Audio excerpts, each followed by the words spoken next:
Alhamdulillah, alhamdulillahilladzi arsala rasulahu bil huda wa dinil haq. Asyhadu an la ilaha illallah wahdah la syarika lah wa asyhadu anna Muhammadan abduhu wa rasuluh alladzi la nabiyya ba'dah. Allahumma salli ala habibina syafi'ina wa maulana Muhammadin wa ala alihi wa sahbihi ajma'in, amma ba'd. Ayyuhal ikhwanu rahimakumullah, ittaqullaha haqqa tuqatih wa la tamutunna illa wa antum muslimun. Faqala ta'ala fi kitabihil karim, a'udzu billahi minasy syaithanir rajim. Wa la taqfu ma laysa laka bihi ilm. Inna sam'a wal basara wal fu'ad kullu ulaika kana anhu mas'ula. Shadaqallahul azim. Hadirin jemaah sidang Jumat yang dirahmati Allah, mari sama-sama kita jaga, kita tingkatkan keimanan, ketakwaan kita kepada Allah. Karena hidup mati kita sebenarnya dalam pandangan Allah tergantung dua hal ini, keimanan, ketakwaan. Ketakwaan itu definisinya adalah imtisalul awamir wa jittinabun nawahi, melaksanakan perintah Allah dan menjauhi larangannya. Ma'asyiral muslimin, jemaah sidang Jumat yang dirahmati Allah, Allah Subhanahu wa taala hanya memandang qalbu kita dan amal kita. Dia tidak memandang jabatan kita, karena jabatan dia Maha Raja, penguasa alam semesta di 7 dimensi atau 12 dimensi alam atau 4 dimensi alam, dialah penguasanya. Allah Subhanahu wa taala juga tidak mau memandang harta kita, karena dia Maha Kaya, Ghaniyun alamin. Dia yang menciptakan seluruh ruh, dia menciptakan sel-sel darah kita, ginjal kita, jantung kita, seluruh makhluk ini semua diciptakannya. Dan tidak ada yang melebihi kekayaan Allah Subhanahu wa taala. Ma'asyiral muslimin, tema khutbah singkat kita pada kesempatan ini adalah menghindari kesesatan dalam beragama, dalam Islam. Bagaimana supaya kita terhindar, umat kita? Saya bercoba mengkontemplasi, merumuskannya. Ada beberapa hal yang harus kita perhatikan. Kalau saya ringkas dalam khutbah yang singkat ini, kita harus belajar ilmu agama yang benar, secara benar, dari ulama-ulama yang benar, baru hasilnya benar. Jadi ada 3: belajar ilmu agama yang benar secara benar dari ulama-ulama yang benar. Belajar ilmu agama yang benar. Ilmu agama yang benar itu yang bagaimana? Yang pertama, kena dalil atau sumber pedoman petunjuk hidup kita beragama, Al-Quran, hadis. Maka Nabi mengatakan, taraktu fikum amrayni lan tadillu in tamassaktum bihima, kitaballah wa sunnati rasulih. Ada 2 hal yang kamu tidak akan pernah bisa sesat selama-lamanya kalau kamu berpegang, yaitu kitab Allah, Al-Quran dan Sunnah.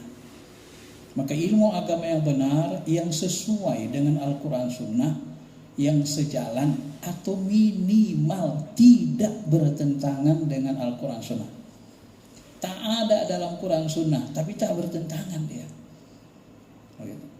Kenapa? Karena dia jenisnya kebaikan. Berhenti di lampu merah, ini tak ada dalam Quran Sunnah. Kadang-kadang orang baru belajar agama dianggap berhenti di lampu merah ini, tak sunnah ini katanya. Dia gak mau berhenti lampu merah. Kenapa? Ya namanya baru belajar, agamanya sempit, pemahamannya sempit. Itu masalah. Lampu merah itu kesepakatan. Lampu merah itu membuat kita hidup teratur. Membuat hidup teratur itu perintah agama Islam. Kalau tidak ada lampu merah, hidup kita tidak teratur. Orang macet, susah manusia kita buat. Apakah Islam itu memerintahkan kesusahan? Ya tidak. Ini namanya, walaupun tidak ada dalam Quran Sunnah, tapi dia tidak bertentangan. maka dia sebenarnya bahagian dari yang diperintahkan. Al-Quran Sunnah secara umum. Innallaha ya'muru bil adli wal ihsan. Karena Allah itu menyuruh kamu buat adil, buat baik. Dan kebaikan itu jumlahnya bertambah banyak. Dari masa Nabi dan sahabat. Sahabat dulu seperti Umar bin Khattab menganggap membukukan hadis itu tidak baik karena takut bercampur dengan Quran. Tapi setelah Imam Az-Zuhri 150 Hijriah dia wafat, hadis itu perlu dibukukan. Apalagi masa Imam Bukhari. Kalau nggak dibukukan, orang nggak kenal dengan Nabi Muhammad. Berubah dia, berkembang dia. Dulu Ibnu Abbas marah kalau Al-Quran itu diberi titik baris. Pada masa Abul Aswad Ad-Duwali tidak bisa lagi. Kalau tidak ada titik baris, orang nggak bisa baca Quran, susah, repot. Nah, itu berkembang kebaikan itu. Dan itu harus kita pahami sebenarnya, ma'asyiral muslimin yang dirahmati Allah Subhanahu wa taala. Kemudian dalam hadis lain dikatakan Nabi juga, taraktu fiikum amrayni lan tadillu in tamassaktum bihima, kitabullah wa itrati min ahli baiti. Kitab Allah, Al-Quran dan ahli baitku. Kalau kita padu, kita gabungkan dua hadis ini, maka kita harus memahami Quran Sunnah. Dan pemahaman yang baik itu salah satu yang harus kita ambil, pemahaman ahli bait. Tetapi yang ahli sunnah wal jamaah, bukan yang syiah yang mencela Abu Bakar, Umar, Utsman. Tapi yang ahlu sunnah. Kenapa? Karena ahli bait ini, anak cucu Nabi ini, mereka ini diberikan kepahaman ilmu. Kadang-kadang ada ilmu yang tak diberikan orang ramai, diberikan kepada mereka oleh Nabi SAW. Begitu juga sahabat. Sampai-sampai Abu Hurairah mengatakan, aku diajarkan dua ilmu. Satu boleh ku ajarkan ke kalian, satu lagi gak boleh. Karena dia orang khusus. Apa itu? Kalau ku ajarkan yang satu ini, kalian akan penggal leherku. Maka ditutuplah ilmu itu. Ma'asyiral muslimin, jamaah sidang Jumat yang dirahmati Allah. Kemudian tidak boleh bertentangan ijma. Ijma ini kesepakatan. Kalau dalam tata negara kita, Undang-Undang 1945 Pancasila udah sepakat, ini nggak boleh kita ubah. Kalau didorong akan jadi chaos. Dalam agama Islam pun begitu. Sepakat ulama, sholat itu sawu sufufakum, luruskan saf, rapatkan. Maka sholat jemaah itu lurus rapat. Dari ujung dunia sana timur sampai ke ujung barat sana, seluruh ulama Ahlus Sunnah wal Jamaah sholat dirapatkan safnya. Ini sudah kesepakatan. Begitu kesepakatan ini dirusak, dirubah, ditentang, maka terjadilah keributan tengah-tengah umat kita. Ya, sholat itu dipisah antara laki-laki dan perempuan. Kita buat campur. Coba bayangkan kalau di kiri kanan kita ada cewek cakep, kita sholat, kira-kira apa yang terjadi? Nah, ini ketika dirubah itu maka terjadilah keributan. Ketika Pancasila Undang-Undang Dasar dirubah oleh orang-orang tertentu, ingin dirubah oleh sebagian segelintir kecil orang, maka terjadi keributan. Maka ijma, kesepakatan dalam Islam itu tidak boleh ditentang. Bahkan ijma dalam hal pokok-pokok ajaran pokok agama, kalau ditentang kita bisa terhukum kafir. Al-Quran itu firman Allah. Kalau ada orang bilang Quran itu kata-kata Nabi Muhammad, itu bisa kafir kata ulama. Kenapa? Karena kalau Al-Quran itu kata-kata Nabi Muhammad, maka seolah-olah Quran itu buatan Nabi. Di dalam Quran sendiri Nabi diancam. Walau taqawwala ba'dal aqawil, sekiranya kau Muhammad mengatakan sesuatu yang tidak kami katakan, tidak kami firmankan, la akhadnahum, akan kami tarik urat lehermu, kami akan hukum bunuh kau. Ya. Bagaimana mungkin Al-Quran itu perkataan Nabi? Sedangkan Nabi itu ummi, tidak pandai tulis baca di awal-awal kehidupan sejarah, tidak mengerti sains teknologi, sedangkan Quran masih banyak berisi sains teknologi yang belum bisa kita bongkar. Quran mengatakan ada 7 lapis langit. Mana 7 lapis langit itu? Dari mana Nabi tahu itu? Yang mana lapis langit 1, 2, 3? Kalau tidak petunjuk Allah. Bagaimana Nabi tahu hari kiamat? Bagaimana Nabi tahu masa depan? Hulibatir Rum, akan dikalahkan negeri Rum, Romawi, dan Romawi yang akan menang lagi melawan Persia. Belum ada kejadian, ayat sudah turun. Nah, tidak mungkin. Maka Nabi membedakan. Kalau kita baca Quran, satu huruf diberi 10 hasanah. Kalau baca hadis, atas nama pahalanya. Zauknya, rasa bahasa, gaya bahasa hadis dengan Quran itu beda. Karena Al-Quran makna walad zan itu dari Allah. Sedangkan hadis makna walabzan dari Nabi, maknanya lapasnya dari Nabi. Dan hadis kursi maknanya dari Allah, lapasnya dari Nabi. Itu dibedakan dalam ulumul Quran. Dan itu sudah disepakati Ahlussunnah wal Jamaah. Dan itu kita rubah-rubah, maka terjadilah penolakan-penolakan yang besar. Kenapa? Karena kadang-kadang di antara kita ini ada yang memang kurang ahli ilmu agama, tapi merasa hebat. Bukan ahlinya. Dan ini sangat membahayakan sebenarnya ma'asyiral muslimin, jemaah sidang Jumat yang dirahmati Allah. Maka yang sudah disepakati dalam pokok agama, dalam cabang-cabangnya pun itu tidak boleh kita tentang. Kalau kita tentang akan terjadi keributan dan orang akan menganggap kita sebagai sesat. Dengan cara yang benar, bagaimana? Dengan ilmu. Memahami Al-Quran Sunnah, Al-Quran Hadis dengan ilmu. Ilmu sumber itu Al-Quran Sunnah. Al-Quran Sunnah diambil, dikaji ayat-ayat tentang hukum, lahirlah ilmu hukum Islam. Al-Quran Hadis diambil ayat-ayat tentang ekonomi, lahirlah ekonomi Islam, disetarakan dengan saintifik modern. Al-Quran Hadis diambil ayat-ayat tentang keimanan, lahirlah ilmu akidah. Diambil ayat-ayat tentang sains teknologi, lahirlah nanti ilmu saintifik Islam. Maka Al-Quran Sunnah itu sumber, bukan ilmu.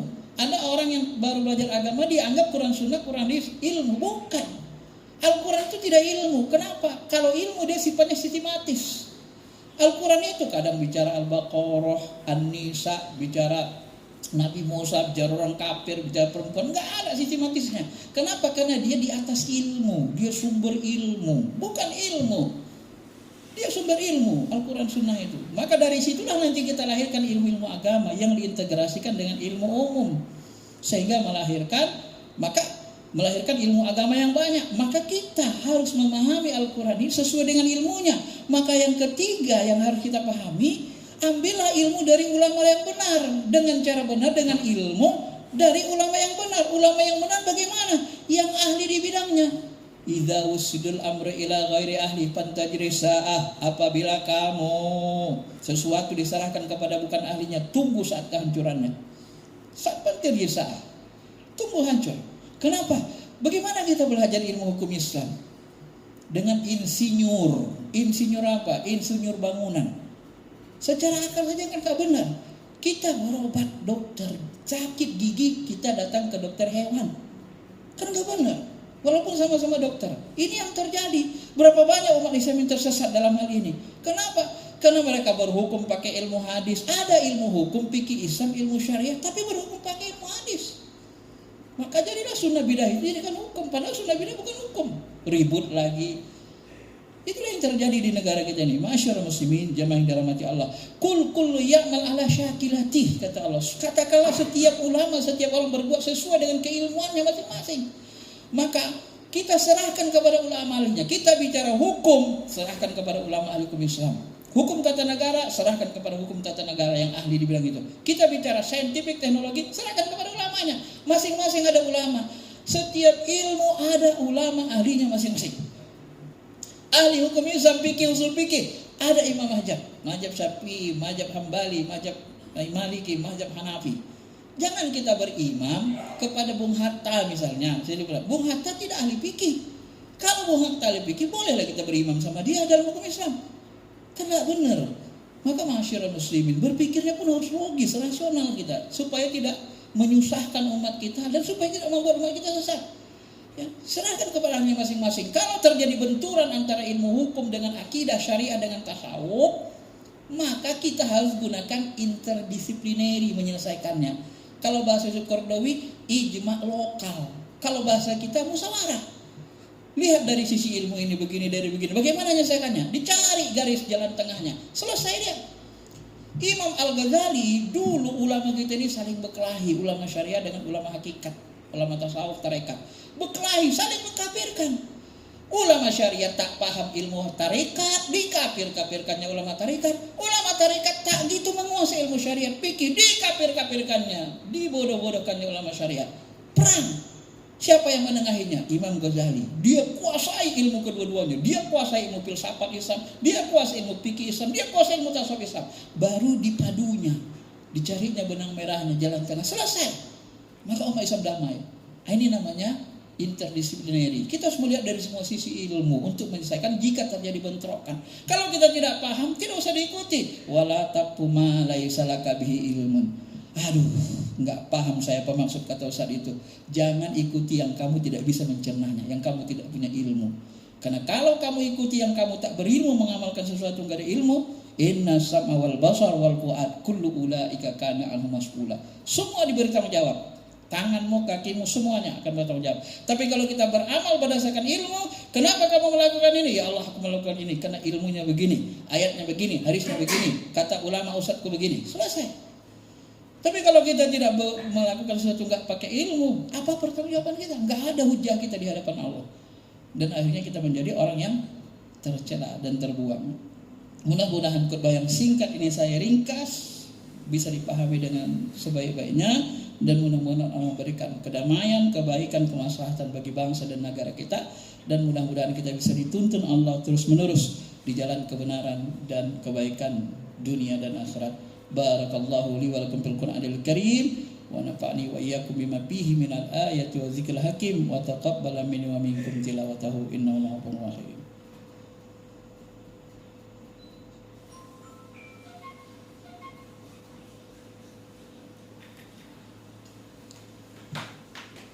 Alhamdulillah hamdan na'imin. Asyhadu an la ilaha illallah rabbuna rabbul alamin wa asyhadu anna muhammadar rasulullah sayyiduna sayyidul mursalin. Allahumma shalli ala habibina syafi'ina Muhammadin wa ala alihi wa sahbihi ajma'in.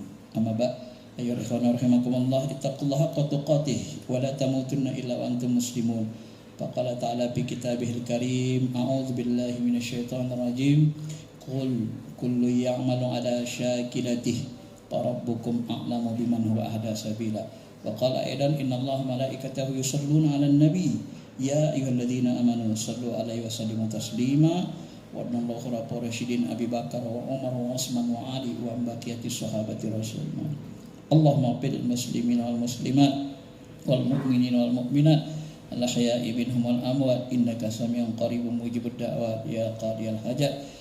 Allahumma hadina wa hdi bina waj'alna sababan liman ihtada. Nas'aluka imaman adila wa imanan kamila wa yaqinan shadiqa wa qalban khashi'a wa amalan maqbula wa zawjatan salihah wa waladan salih wa rizqan wasi'an katsiran halalan tayyiban mubarakah min ghairi ta'bi wal musyaqqatin wa la nasabin innaka ala kulli syai'in qadir. Rabbana atina fid dunya hasanah wal akhirati hasanah wa qina adzabannar. Walhamdulillah. Ibadallah, innallaha ya'muru bil adli wal ihsan wa ita'i dzil qurba wa yanha 'anil fahsya'i wal munkari wal baghi ya'idzukum la'allakum tadhakkarun. Fadhkurullaha yadhkurukum washkuru 'ala ni'amihi yazidkum wa la dzikrullahi akbar. Aqimussalat.